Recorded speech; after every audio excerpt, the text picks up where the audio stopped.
Laziness is not your real problem. Self-betrayal is. Every time you choose comfort over action, you teach your brain not to trust you. Do that long enough, and discipline stops feeling natural. It starts feeling like punishment.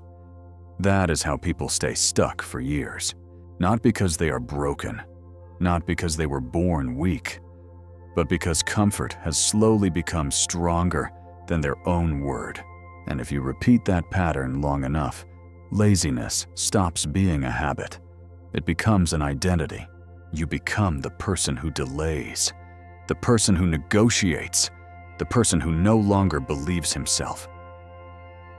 That is the real damage, not the wasted hour, not the unfinished task, but the collapse of self-trust. And this is where most people make the next mistake. They try to fight laziness with intensity, more motivation, more pressure, bigger promises. But that fails, because the real problem is not effort. The real problem is that your brain has been trained to reward what is easy, immediate, and comfortable. In this video, I'll show you 3 small habits that break that pattern. Not more guilt, not another motivational speech, but 3 small habits that rebuild self-trust, weaken your dependence on comfort, and make discipline feel natural again. Because disciplined people do not think differently in big moments. They win the small ones before comfort does. The problem is not that you lack discipline.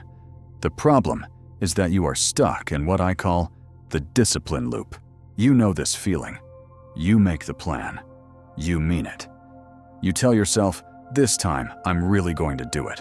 But when the moment comes, you still do nothing. You scroll. You sit there. You wait. You say, I'll start tonight. And somehow tonight turns into tomorrow again. That is the loop. And after a while, the worst part is not the unfinished task. It is the feeling that you cannot trust yourself anymore. You start doubting your own word. You start lowering your expectations. You stop seeing yourself as someone who follows through. Most people think discipline is about being stronger, harder, more intense. It is not. It is about having a system that does not leave your best choices up to mood. And this is where the whole thing starts to break. The start feels too big, so you put it off. The time to act feels too vague, so you tell yourself you will do it later. And even when you finally do something right, it feels too small to matter, so you still do not feel like someone who is changing. That is why so many people stay trapped. Discipline looks rare when it is usually built. It comes from a system that makes the right action easier to start, easier to repeat, and easier for your brain to treat like progress. That is why these next 3 habits matter. Habit 1 helps you start. Habit 2 helps you show up at the right time. Habit 3 helps you become someone you can trust again. Get those 3 right, and discipline stops feeling like a war with yourself. It starts feeling possible, and the first habit sounds so small that most people ignore it. That is exactly why most people never escape this loop. The first habit is not about feeling motivated. It is about acting before your brain talks you out of it. That is where everything starts to change. Most people think laziness is weakness. Most of the time, it is hesitation. It is the few seconds you give your mind to delay, explain, bargain, and slowly pull you back toward comfort. And once that starts, comfort usually wins. Because your brain does not say, be weak. It says, do it later. It says, you need more energy first. It says, start tomorrow and do it properly.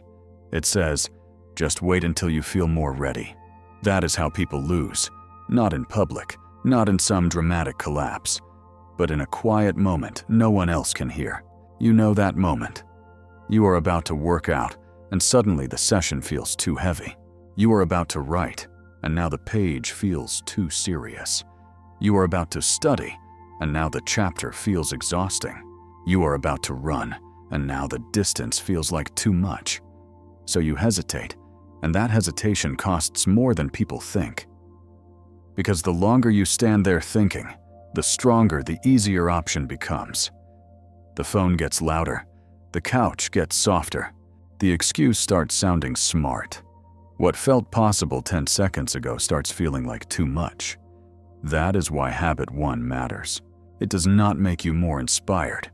It helps you move before comfort starts making decisions for you.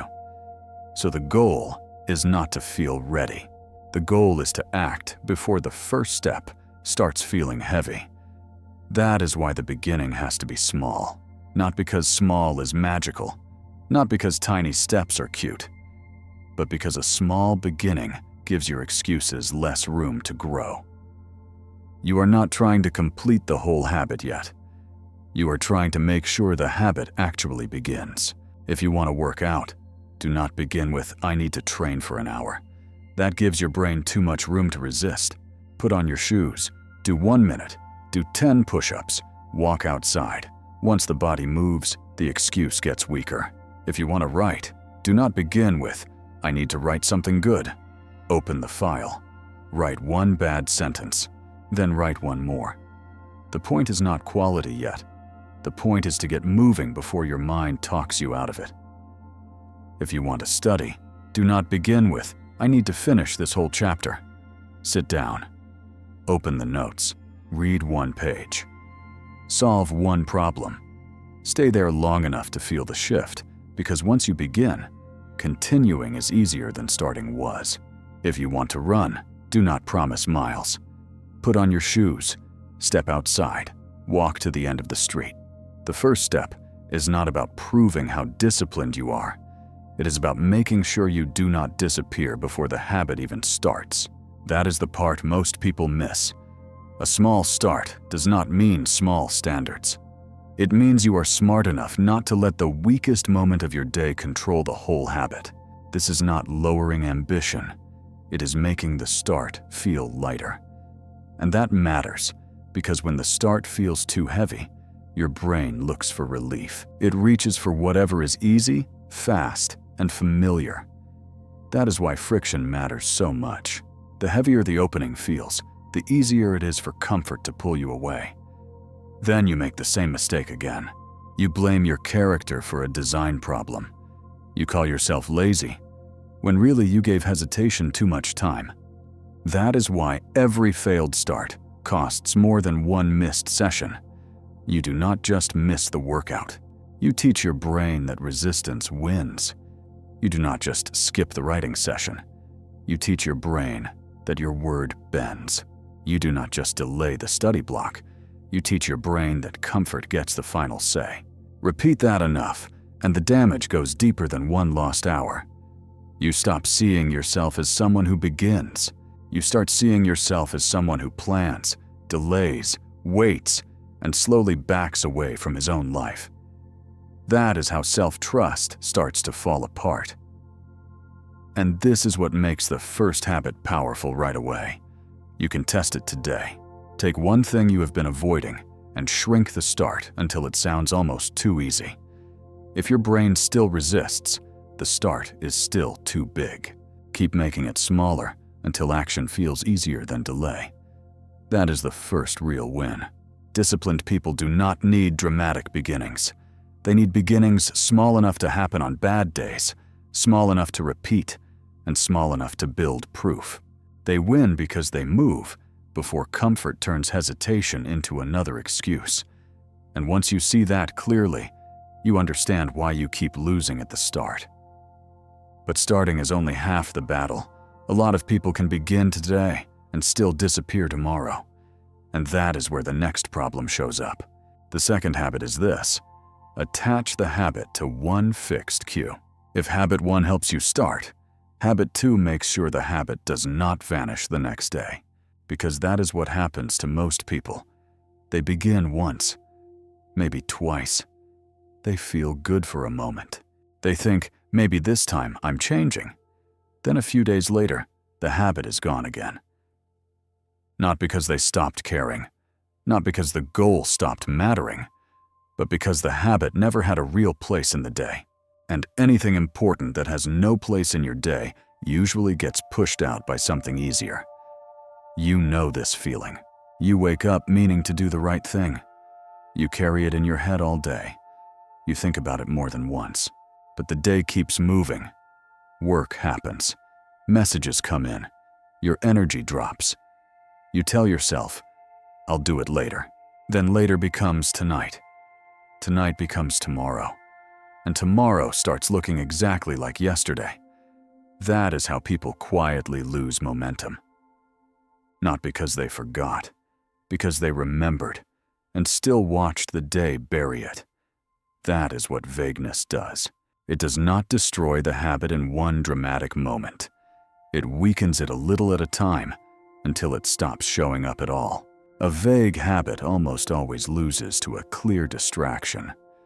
Your phone has a moment. Hunger has a moment. Checking messages has a moment. Entertainment has a moment. But the habit you say will change your life is just floating in your head, waiting for the day to somehow make room for it. Most days will not. This is why so many people feel like they are always starting over.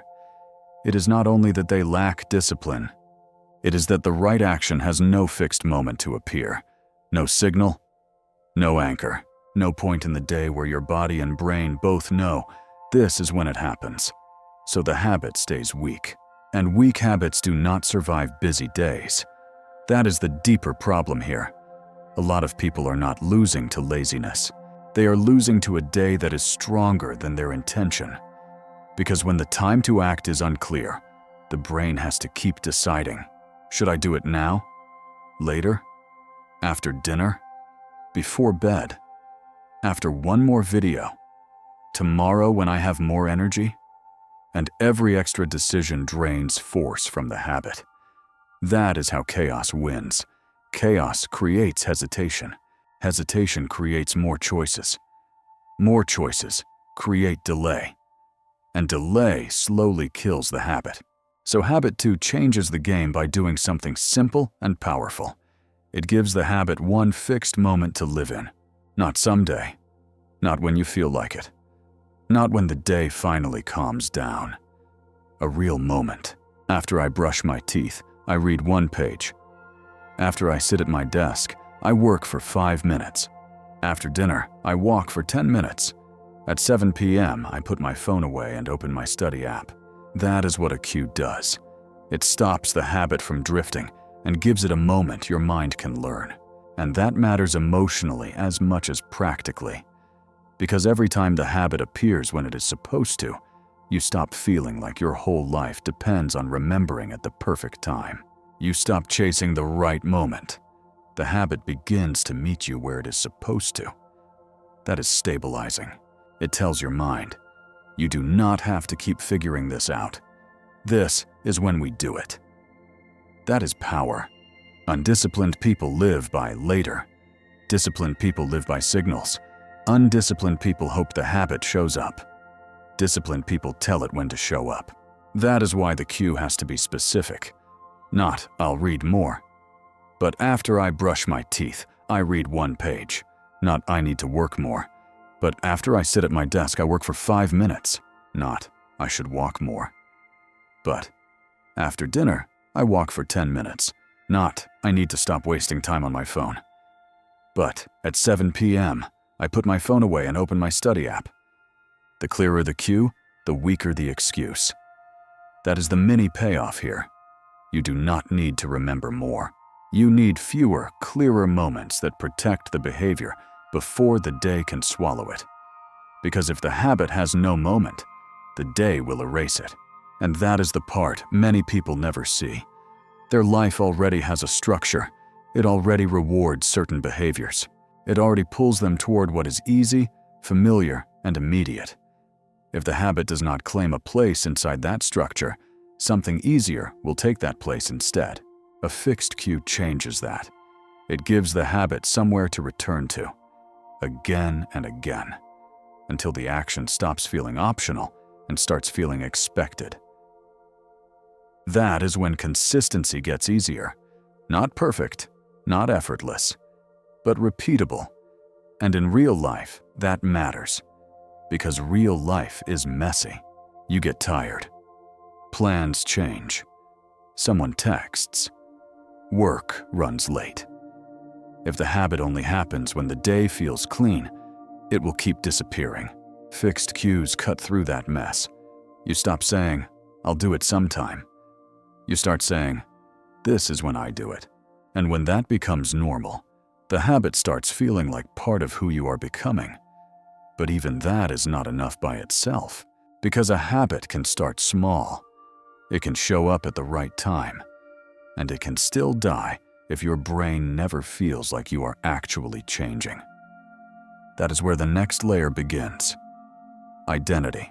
The third habit is this: record tiny wins until you trust yourself again. And this is the heaviest one, because a lot of people are not failing because they are making no progress. They are failing because they keep erasing their own progress with impossible standards. That is the uncomfortable truth. They do something right, but it does not feel like enough. They work for 10 minutes, but tell themselves it does not count. They read one page, but dismiss it. They keep a streak for 3 days, then miss one day and act like the whole thing was fake. They notice every failure and ignore every sign that they are actually changing. So even while improving, they keep seeing themselves as the same lazy person. That is the old pattern. If it is not big, it does not count. If it is not perfect, it does not count. If it is not dramatic, it does not count. And because it never counts, the brain never gets a clear reward, the identity never updates, and the person never feels like progress is real. That is why this habit matters so much. Behavior needs reward if you want it to stay. Identity needs evidence if you want it to change. And self-respect only comes back when small promises are kept often enough that your brain can no longer ignore them. That is the shift in habit 3. You stop waiting to feel disciplined. You start collecting proof that you are becoming disciplined. That proof has to be visible.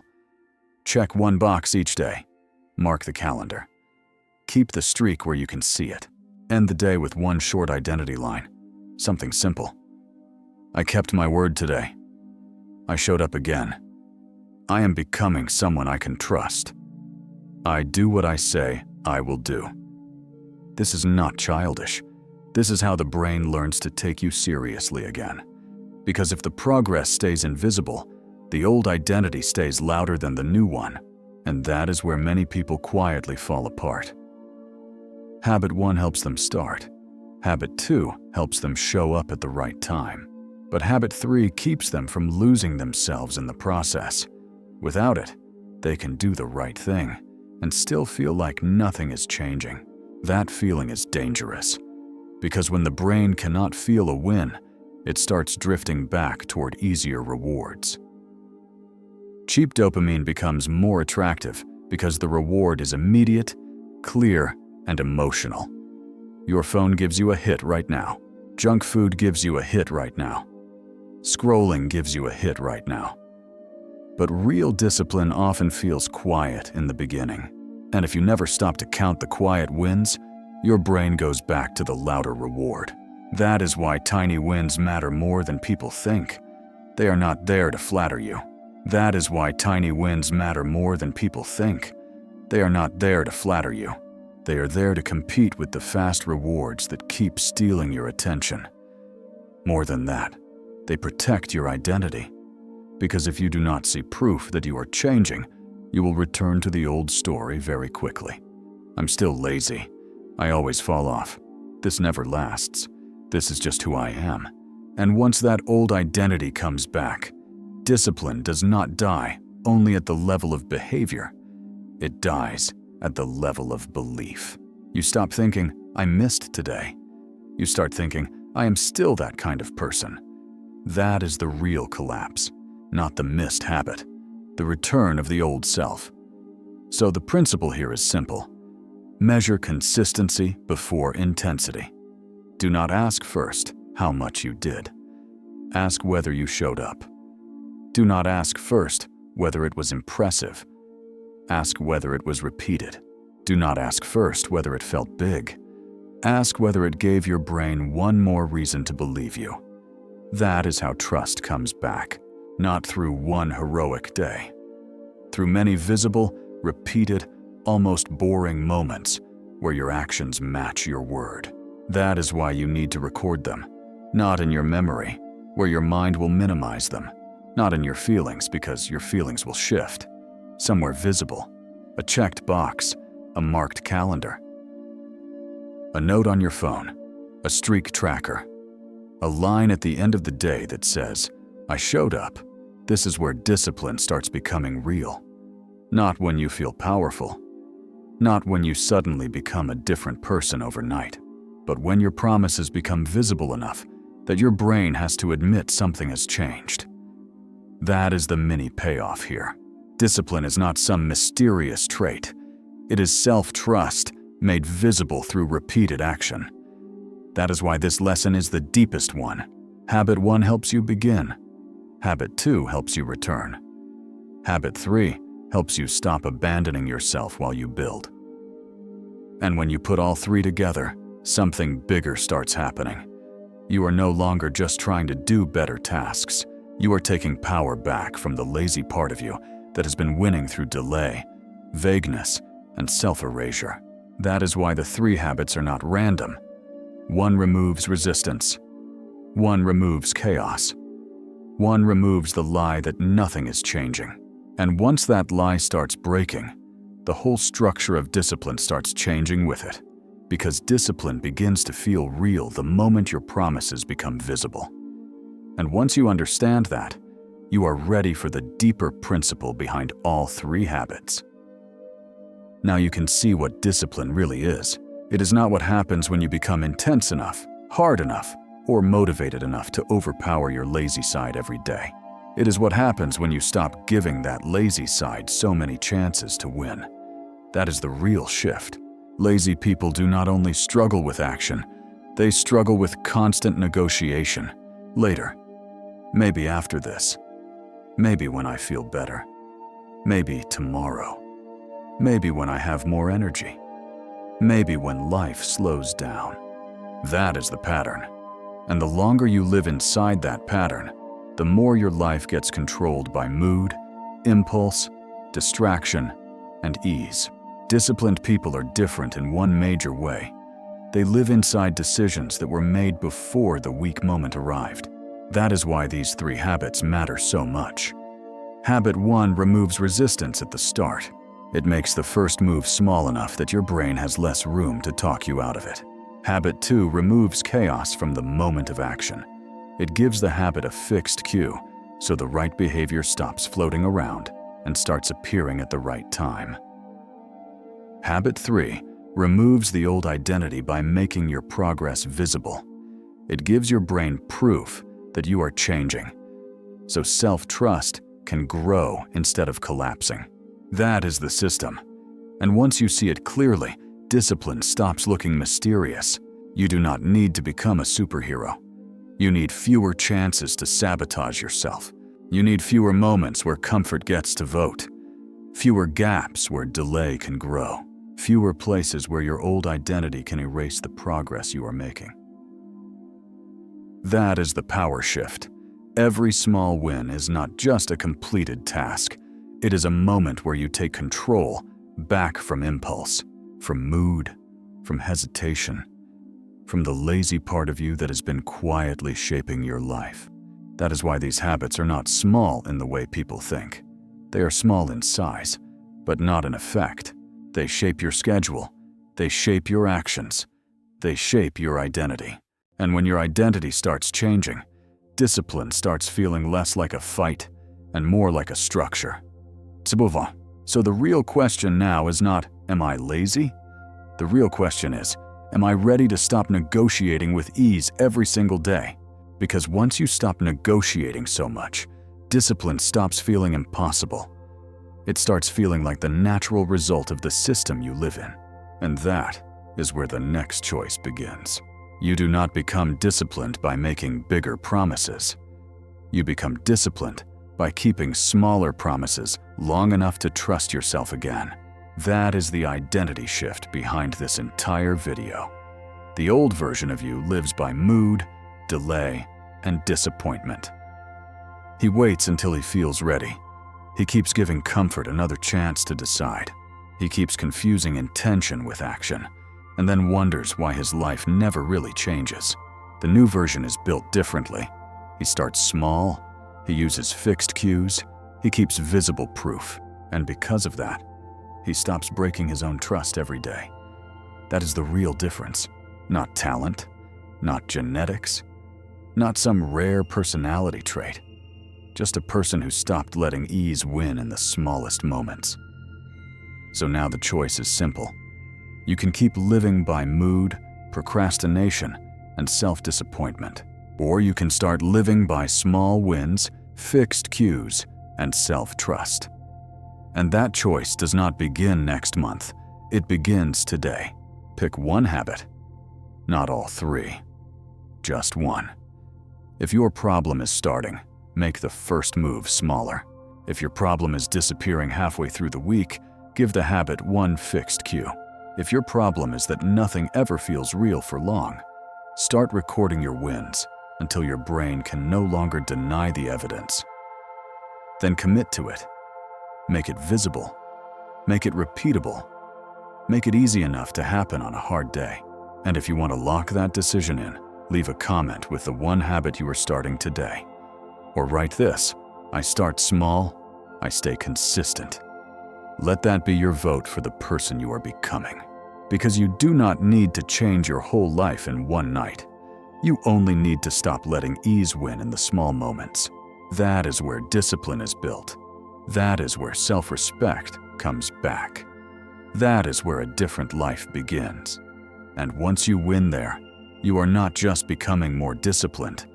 You are becoming harder to distract, harder to break, and harder to pull away from your own path. This is not the finish line. It is the first level of taking your power back.